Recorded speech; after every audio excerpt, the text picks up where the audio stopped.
तो पिछले सत्र में हमने श्लोक संख्या 59 तक चर्चा की।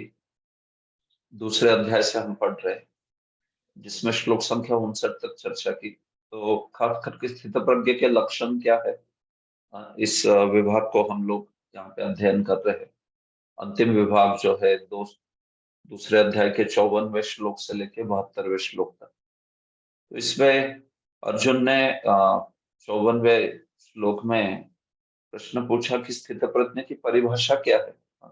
स्थित प्रज्ञस्य का भाषा क्या है? स्थित प्रज्ञस्य का भाषा समाधिस्तस्य केशव स्थितधि किम प्रभाषेत किम आसीत व्रजेत। तो स्थित प्रज्ञ की क्या परिभाषा है, क्या लक्षण है, वो कैसे बोलता है, वो कैसे बैठता है, किम आसीत व्रजेत किम, और फिर वो कैसे चलता है। तो इसमें से स्थित प्रज्ञ की परिभाषा हमने चर्चा की। एक श्लोक में उनकी उसकी चर्चा हुई है। श्लोक संख्या 55 में प्रजाहाति प्रजाहाति यदा कामान सर्वान पार्थ मनोगतान आत्मन्येवात्मना तुष्ट स्थित प्रज्ञस्तदोच्यते। और फिर अन्य दो श्लोकों में किम प्रभाषेत की चर्चा हुई। वो किस प्रकार से बोलता है, मतलब उसकी क्या प्रतिक्रिया होती है जब उसके जीवन में सुख या दुख या वांछित अवांछित प्रसंग जो है वो आते हैं, तो फिर वो किस प्रकार से उसका भाव रहता है। तो सुखेशु विगत स्पृहा दुखेशु अनुद्विग्न मना आदि उन दो श्लोकों में उसकी भी चर्चा पूरी हुई। अभी चर्चा चल रही है कि मां आसीत, जब इंद्रियों के साथ इंद्रिय विषयों का संपर्क हो रहा है और वो अवांछित है, इंद्रिय भोग के लिए वैसा संबंध वो कैसे नहीं होने देता, अपने इंद्रियों को कैसे वश में रखता है, ये बात बताई जा रही है तीसरे प्रश्न के उत्तर में। कि मासीत का वो अर्थ है कैसे बैठता है, मतलब कैसे अपने इंद्रियों को वश में रखता है। जब इंद्रिया विषय भोगों की ओर दौड़ने के लिए काफी लालयित है, लेकिन स्थित प्रज्ञा ऐसे कैसे है कि इंद्रियों को अपने वश में रखता है। तो फिर भगवान ने उदाहरण दिया, जैसे कछुआ होता है, यदा संभरते चायं कुर्मोंगानि सर्वश इंद्रियानि इंद्रियार्थेभ्यः तस्य प्रज्ञा प्रतिष्ठिता। तो ये इतना कठिन है लेकिन इतना आसान नहीं है कि नहीं। भगवान ने भी उस चीज को बोला, भगवान ने कैसे ये बड़ा कठिन है। क्योंकि क्या होता है, साधारण व्यक्ति का तो ये स्थित प्रज्ञ व्यक्ति तो अपनी इंद्रियों को एक कूर्म की भांति विषयों से दूर रख पाता है। तो फिर प्रश्न हुआ कि एक रोगी भी तो अपने विषयों को अपने इंद्रियों को विषय से दूर रख पाता है। हाँ, तो दोनों में क्या अंतर है। विषया विषय जो है उनसे एक रोगी या जिसे कुछ क्षमता नहीं है इंद्रियों में कुछ, तो ऐसा व्यक्ति जो है वो भी विषयों से दूर हो जाता है। लेकिन यहाँ पे स्थित प्रज्ञ की विशेषता ये है कि उसे तो उसमें रस भी नहीं होता। निराहार व्यक्ति जो है उसका तो केवल विषय जो है वो हट जाते हैं, लेकिन रस नहीं हटता। विषयों में जो उसको रुचि है वो नहीं हटती। लेकिन अस्य तो रसोपि निवर्तते, लेकिन अस्य स्थित प्रज्ञस्य, इस स्थित प्रज्ञ का तो रस जो है इंद्रियों से विषय संपर्क में जो रस है उस रस से भी वो पूरी तरह से अनासक्त हो जाता है। परम दृष्टवा, क्योंकि उसे उच्च रुचि जो है वो प्राप्त हुई है। आत्मानंद या भगवत आनंद जो है, भगवद आनंद, वो प्राप्त हुआ है। तो इसकी वजह से ऐसा स्थित प्रज्ञ जो है वो परम दृष्टवा निवर्तते। तो अलग अलग प्रकार से ये स्थित प्रज्ञ हो सकता है अज्ञानी, या हो सकता है निष्काम कर्मयोगी, या फिर भक्त, जो भी है उनके अनुसार ये परिभाषा जो है वो बदलेगी। लेकिन परम दृष्टवा निवर्तते ये बात है। तो ऐसे व्यक्ति में तो वो इंद्रिय भोगों के लिए रस भी नहीं बना रहा। तो ऐसी चीज, मतलब ये स्थिति जो है वो बड़ी ही दुर्लभ है। हाँ, इतना ऐसे स्थित प्रज्ञ बड़े विरले होते हैं। हाँ, ये बात बताई जा रही है अगले श्लोक में। अगले श्लोक में ये बताया जा रहा है कि कैसे, जस्ट क्या होता है, अगले श्लोक में ये बताया जा रहा है कि कैसे इस प्रकार की ज्ञान निष्ठा, इस प्रकार का स्थित प्रज्ञ जो है वो बड़ा ही दुर्लभ होता है। नहीं तो साधारणतया देखा जाए तो विवेकी पुरुष की इंद्रियां भी उसको खींच लेती है। तो ये चीज अगले श्लोक में बोली गई है, श्लोक संख्या 60। तो हम लोग यहाँ से आगे बढ़ते हैं।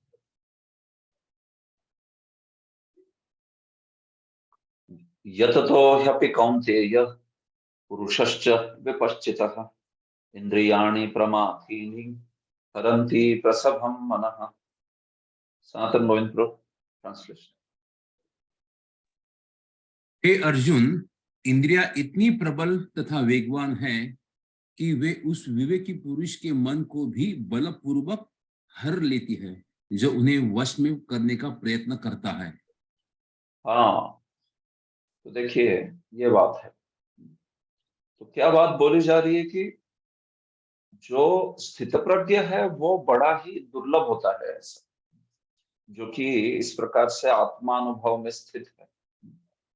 साधारणतया देखा जाए तो विपश्चित पुरुष भी है कोई, तो ऐसे विपश्चित पुरुष का भी हम लोग देखते हैं कि उसकी इंद्रियां जो है वो मन को खींच लेती है। ऐसा इस श्लोक में बोला जा रहा है। तो बात कोई अविवेकी पुरुष की या मूर्ख व्यक्ति की नहीं हो रही है। श्लोक क्या कहता है, यततो ह्यपि कौन्तेय पुरुषश्च विपश्चितः। अब विपश्चित पुरुष की बात हो रही है। विवेकी पुरुष जो जानता है शरीर और आत्मा का भेद क्या है, ऐसे विवेकी पुरुष जो कि प्रयत्न कर रहा है इंद्रियों के संयमन के लिए, इंद्रिय संयम के लिए जो प्रयास कर रहा है, यततः, यततः मतलब जो यत्न कर रहा है, यत्न कर रहा है। तो ऐसे विपश्चित विवेकी पुरुष का भी जो कि इंद्रिय संयम के लिए प्रयास कर रहा है, इतनी इंद्रियां प्रमाथिनी है, इतनी इंद्रियां प्रबल होती है कि वे मन को हर लेती है। देखो बात कैसे बोली जा रही है, समझो। इंद्रियां मन को हर ले रही है, कभी कभी उल्टा भी होता है, मन इंद्रियों को हर लेता है। इंद्रियां मन को हर लेती है। कभी कभी हम लोग बड़े अच्छे विचार मन में चेतना धारण कर रहे जा रहे होते, मानिए रास्ते से जा रहे हैं, और तभी कोई दृश्य देख के हो सकता है हमारा मन जो है विचलित हो जाए। तो वहां पे क्या हो गया, इंद्रियों ने मन को हर लिया। इंद्रियानी प्रमाथिनी हरंती प्रसभम मन। कौन किसको हर रहा है, इंद्रियां हर रही है मन को। और तो इस प्रकार से हमारे ज्ञानेंद्रिय, खास करके ज्ञानेंद्रिय जो है, हमारे आंखें, हमारे कर्ण, या हमारे जो जिह्वा है, नासिका है, त्वक है, त्वचा है, तो खास करके जब वे इंद्रिय विषयों के संपर्क में आते हैं तो फिर हो सकता है कि जो मन प्रयास कर रहा है भक्ति में लगने का या आत्मानुभव में लगने का, निष्काम कर्म योगी के लिए, तो वो इंद्रियां उसको खींच लेती है उस मन को। ये बात है। तो ये एक प्रकार से, कभी कभी ऐसा भी हो सकता है कि हम जो है इंद्रियां जो है भगवान की भक्ति में लगाई गई है, जैसे कोई जप कर रहा हो, और यकायक मन जो है ना, मन में विचार आता है कोई इंद्रिय विषय का, और एकदम से मन लेके चला जाता है दूर। तो व्यक्ति जो है वो आराम से बैठ के जप नहीं कर पाता। फिर मानिए मन उसका बोलता है कि अरे क्या ये जप कर रहा है, तुम्हारी नींद नहीं हुई रात में, जाके सो जा चल। हाँ, तो तुरंत वो व्यक्ति उठता है, बीट बैग लेके और चला जाता है, जाके रूम में सो जाएगा। हाँ, तो क्या हो गया, कर तो रहा था जब, लेकिन मन जो है उसने हर लिया। हाँ, इंद्रियों को खींच के लेके गया मन। तो जैसे इंद्रियां मन को खींचती है, वैसे मन भी इंद्रियों को खींचता है। हाँ, ये चलता रहता है। लेकिन जब, जैसे भी हो, मन जब दे देता है ना, मन जब मान लेता है, तब व्यक्ति जो है उस इंद्रिय विषय में संलग्न हो जाता है। ऐसा है। इंद्रियां मन को खींच लेती हो, या फिर मन में ही पूर्व संस्कार से कुछ विचार आते हो, लेकिन जब तक मन नहीं लगता ना कोई चीज में, तब तक इंद्रिय विषयों के साथ पीछे दौड़ेगा नहीं आदमी। लेकिन जहां मन लग गया उसमें, तो फिर चला जाता है व्यक्ति जो है वापस। इस प्रकार से। तो इसलिए बात यहाँ पे बोली जा रही है कि बहुत जरूरी है कि मन जो है उसको हमें उच्च आस्वादन जो है कराना है, मन को भक्ति में लगाना है। ये बहुत जरूरी है। ऐसे तो इसलिए जो स्थित प्रज्ञ बोला जा रहा है, वो स्थित प्रज्ञ जो है उसकी ये विशेषता है कि वो मन जो है, उस मन को लगा रहा है उच्च आस्वादन में। उस मन को आत्मानुभव में लगा रहा है, मन को, या भक्त है तो भक्ति में लगा रहा है। तो ये चीज बहुत महत्वपूर्ण है यहाँ पर। नहीं तो फिर तो विवेकी पुरुष भी क्यों ना हो, ऐसे विवेकी पुरुष की भी इंद्रियां जो है, जैसे कर्ण हो, नेत्र हो, उसको खींच लेती है उसके मन को। प्रसभम, बलादीव, जैसे मानो बलपूर्वक खींच के लेके जाती है इंद्रिया जो है वो। हम चाहते नहीं है तो भी इंद्रियां जो है वो मन को खींच लेके जाती है। जैसे कोई अपहरण कर लेता हो ना कोई, जैसे कोई बच्चे का अपहरण कर लेता है, गुंडा है कोई, तो बच्चे को ना चाहते हुए उसको उठा के लेके जाता है। तो वैसे इंद्रियां जो है वो कभी कभी इतनी बलवान होती है कि उस व्यक्ति का ज्ञान भी उस वक्त काम नहीं करता। ज्ञान का भी उपमर्द हो जाता है, और ज्ञान काम नहीं करता, वो सीधा वो खींचा चला जाता है। जैसे वो दृश्य देखा ना अजामिल ने, जब वो दृश्य देखा, शूद्र और शूद्रानी का आलिंगन, और वो जो वहां पे गलत व्यवहार कर रहे थे, तो बस उसका मन जो है वो पूरा उससे खींचा चला गया। बार बार वो दृश्य देखा वो, और फिर बाद में जाके बार बार उसके ऊपर विचार भी किया उसने बहुत, और फिर स्वयं भी उसी प्रकार का कृत्य करना चाहता था। तो ये बात है ऐसे। तो इसलिए बहुत जरूरी है कि एक स्थित प्रज्ञ जो है वो अपने मन को कैसे लगाता है, ये चीज जो है वो बहुत महत्वपूर्ण है यहाँ। ये बात यहाँ पे समझाई गई ऐसे। बाकी जहां तक बात आ गई इंद्रिय विषयों के पीछे दौड़ने वाले कर्मियों की, वो तो क्या है, वो तो, उनको तो लगता है कि इंद्रियों के पीछे जाना, मन को इंद्रिय विषय में लगाना, यही जीवन का ध्येय है। ये बात है। लेकिन हम यहाँ बात कर रहे हैं विपश्चित व्यक्ति। कृष्ण भगवान ने तो यहाँ तक कि कर्मकांडी व्यक्ति को भी अविपश्चित कहा दिया, कह दिया है कि नहीं भगवान ने। 2.42, उसमें भगवान ने कह दिया कि ये सारे अविपश्चित लोग हैं जो कर्मकांड में लगे हुए हैं। तो लेकिन यहाँ पे योगी जो है उसको विपश्चित कहा है, अविपश्चित नहीं है। वो बुद्धिमान है, उसको समझता है मन, बुद्धि और अहंकार और शरीर और आत्मा, इसका भेद क्या है, ये चीजें सब समझता है। तो इसलिए बहुत जरूरी है कि हम हमारी इंद्रियों को ना उचित आदान जो है दे। हमारी इंद्रियां जो है आध्यात्मिक विषयों में लगानी चाहिए। भौतिक विषयों में नहीं, तो वो भौतिक विषयों में वो लग जाएगी ऑटोमेटिकली। इसलिए हमें प्रयास करके उनको आध्यात्मिक विषय में लगाना चाहिए। हाँ, जैसे भगवान का सुंदर रूप हो, या फिर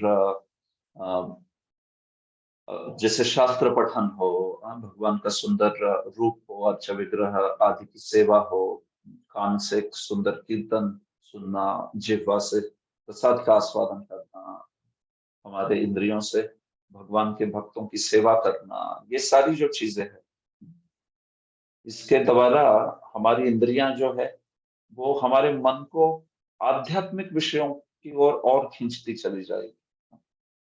अगर हम भौतिक अ, इंद्रिय विषयों में जो इंद्रियां हैं उनको लगाएंगे तो फिर वो तो मन को खींच के चली जाएगी वैसे।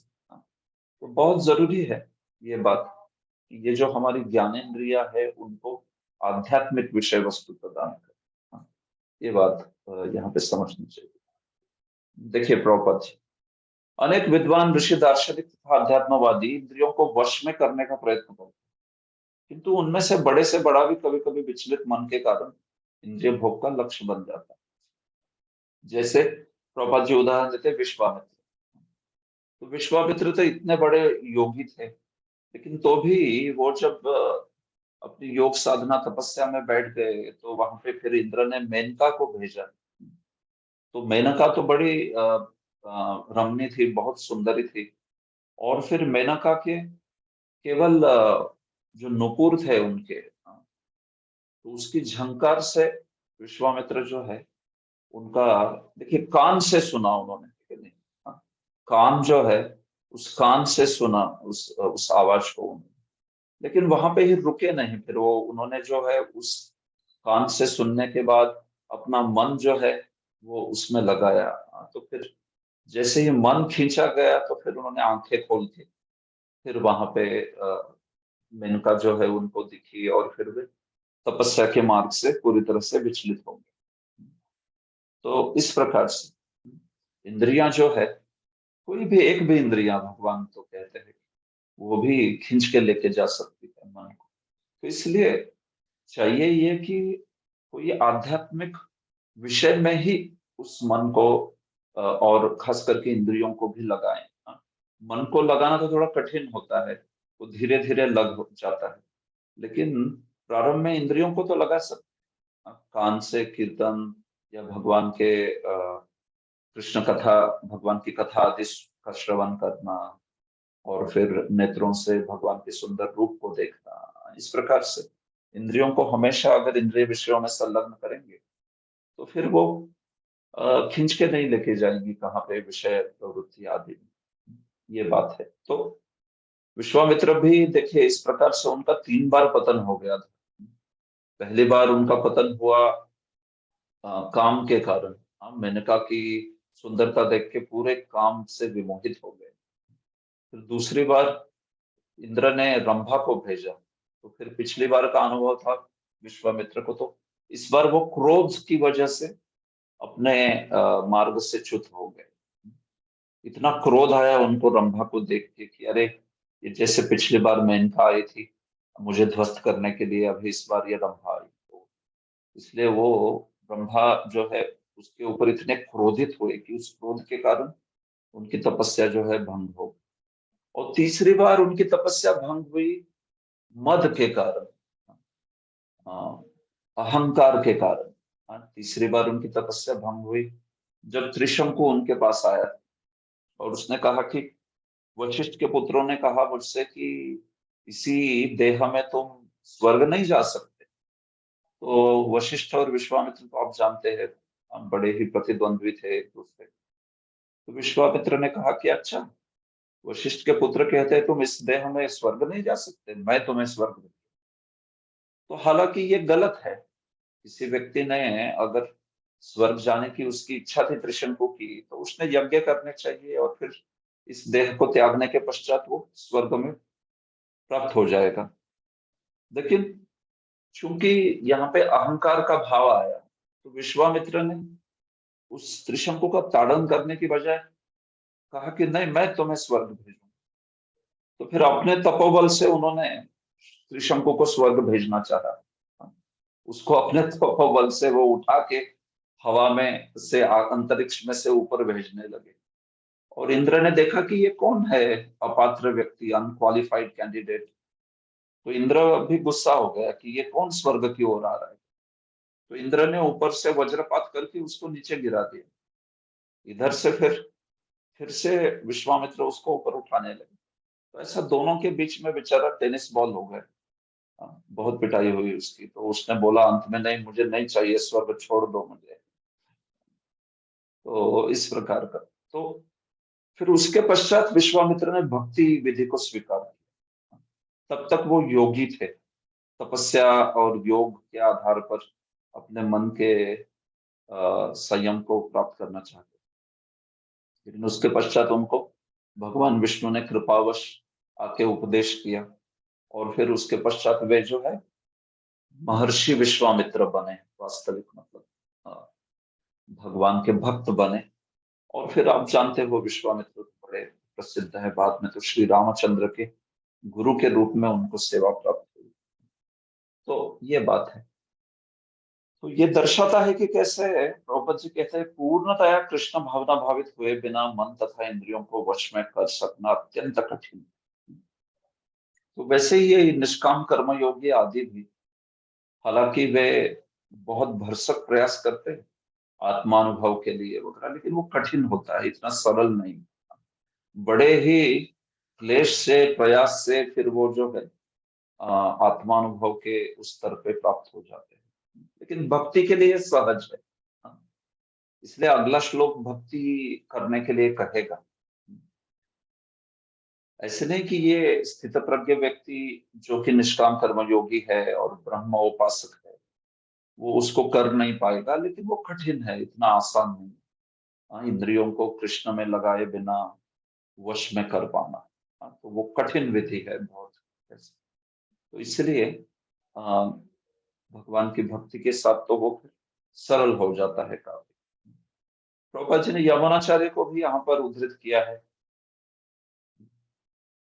यदवधि मम चेत कृष्ण पदारविंदे नव नव प्रसधाम्युद्यतम रंतुमासीत् तदवधिबत नारी संगमे स्मर्यमाने भवति मुख विकारः सुष्ठु निष्ठीवनं च। जब से मेरा मन भगवान कृष्ण के चरणारविंदों की सेवा में लग गया है, और जब से मैं नित्य नव दिव्य रस का अनुभव करता रहता हूँ, तब से स्त्री प्रसंग का विचार आते ही मेरा मन उधर से फिर जाता, और मैं ऐसे विचार पर थू थू कर। ये प्रसिद्ध श्लोक है।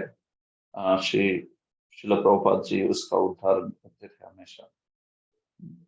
तो बात यही है कि कृष्ण भावनामृत का जो सुख है वो इतना महान है कि उसके सामने इंद्रिय भोग बड़े ही तुच्छ लगने लगे। तो ये वास्तविक सिद्ध का अनुभव है। लेकिन अ, हमारा तो अनुभव इससे काफी दूर है, अभी इस स्तर पे नहीं पहुंचे। लेकिन ये सिद्ध का अनुभव है। भगवती मुख विकार सुष्ठु निष्ठि मना। तो जहाँ पे भौतिक जगत के परमोत्तम सुख भी बड़े तुच्छ लगते हैं, इतने तुच्छ कि वो व्यक्ति जो है उस पर थूथू कर रहा है। ये बात है। तो इसलिए कृष्ण भावनामृत वो परम दृष्टवा वो बहुत महत्वपूर्ण है। उसी के द्वारा व्यक्ति वास्तविक इंद्रिय संयम को प्राप्त कर सकता है। प्रभुपाद जी कहते हैं वह ऐसा ही है जैसे कोई भूखा मनुष्य प्रचुर मात्रा में पुष्टिदायक भोजन करके भूख मिटा दे। किसी व्यक्ति को अगर आप एकदम पुष्टिदायक भोजन दे दो, जैसे सुग्रास भोजन दे दिया, तो वो रूखी सूखी रोटी के क्यों पीछे पड़ेगा, है कि नहीं? तो वैसे ही भौतिक लोभ जो है, भौतिक सुख जो है वो रूखी सूखी रोटी के जैसा है। और कृष्ण भावनामृत एक पंच पकवान वाला सुग्रास भोजन।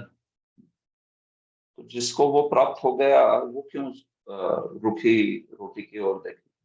हाँ, तो वैसा है ये बात। ठीक है। तो इसलिए भगवान की भक्ति की जो है उसके द्वारा इंद्रियों को वश में करने का प्रयास करना चाहिए। ऐसा भक्ति का पहला बिंदु यहाँ पे प्रस्तुत हो रहा है श्लोक संख्या 61 में। वास्तविक देखा जाए तो अब तक भक्ति की बात डायरेक्टली हुई नहीं कहीं पर। हालांकि प्रभुपाद जी तो तात्पर्य में लिखते हैं, क्योंकि प्रभुपाद जी तो निष्कर्ष रूप में पहले से ही देना चाहते हैं। लेकिन वास्तविक भक्ति की इतनी बात नहीं हुई अभी तक कहीं पे भी। आप जानते ही हो, पहले तो आत्मज्ञान के स्तर पे बात हुई, फिर कर्मकांड के स्तर पे बात हुई, फिर निष्काम कर्मयोग के स्तर पे बात चल रही थी, फिर उसके निष्काम कर्मयोगी के सिद्ध स्थित प्रज्ञ की बात हो रही है। तो कहाँ भक्ति की बात हुई है? तो ये जो श्लोक है ना, यहाँ पे भक्ति की बात हो रही है। तानि सर्वाणि संयम्य युक्त आसीत मत्परः वशे हि यस्येन्द्रियाणि तस्य प्रज्ञा प्रतिष्ठिता। ठीक है, पद्ममालिनी रेवती माता जी अनुमत कर। हरे कृष्णा प्रभु जी, धन्यवाद। हाँ, यस माय गुरु।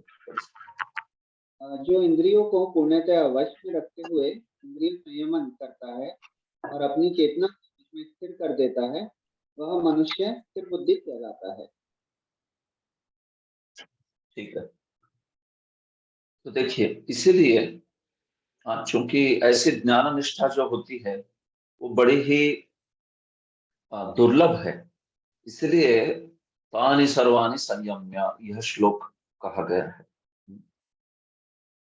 क्योंकि अ, कठिन है ये विधि जो है, इंद्रियों का संयम करना, मन का निग्रह करना वो कठिन है। तो इसलिए क्या विधि है कि जो सबसे सहज है, सरल है।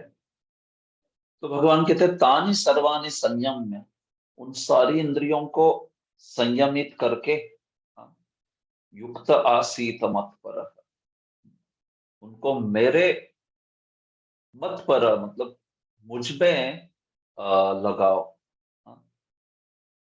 इंद्रियों का संयमन करो एक और फिर मन जो है वो मुझ में लगाओ। युक्त आसीत मत पर वशे ही यस्येन्द्रियाणि तस्य प्रज्ञा प्रतिष्ठिता। इस प्रकार से जिसकी इंद्रियां वश में रहती है, वो उस व्यक्ति को स्थित प्रज्ञ कहा जाता है, या जिसकी प्रज्ञा जो है वो सुस्थिर है, जिसकी चेतना सुस्थिर है, ऐसा व्यक्ति जो है। तो यहाँ पे ये मत परह शब्द बहुत महत्वपूर्ण है। अगर कोई मत परह है तो फिर उसके लिए बहुत सहज सरलता से इंद्रियां जो है वश में की जा सकती है, नहीं तो बाकी विधि बड़े कठिन है। ये बात है।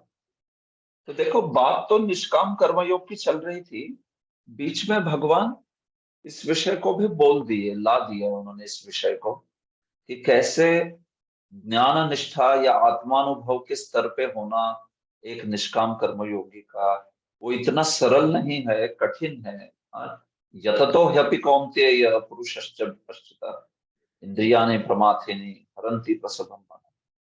तो इसीलिए तुरंत उसी कॉन्टेक्स्ट में, प्रसंग में भगवान ने ये भी बोल दिया कि इसलिए मत पर बनो, वो बढ़िया है। मत पर मतलब मुझ में जो है तुम अपने मन को लगाओ, और साथ ही साथ इंद्रियों का संयमन करने का प्रयास करो मुझ में मन लगाते हुए। इस प्रकार से जो इंद्रियों को अपने वश में रख पाता है, उसको स्थित प्रज्ञ जो है वो कहा गया है। इस बात को बताया जा रहा है। मतलब देखिए, स्थित प्रज्ञ जो है वो भी भक्ति विहीन नहीं है, ये बात बताई जा रही है। स्थित प्रज्ञ जो है वो भी भक्ति विहीन नहीं है। भले ही ऐसा निष्काम कर्मयोगी हो या ज्ञान योगी हो, लेकिन उसके भी मार्ग में भक्ति जो है वो तो उसको थोड़ी बहुत मात्रा में रखनी ही पड़ती है, नहीं तो बगैर भक्ति के फिर ये लोग जो है उस मार्ग में सिद्धि भी नहीं प्राप्त कर पाते। अच्छा, यहाँ पे थोड़ा सा पावर का इशू।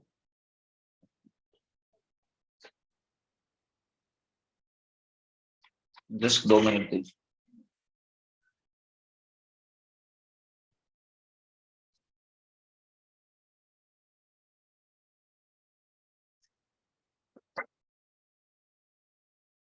ओके।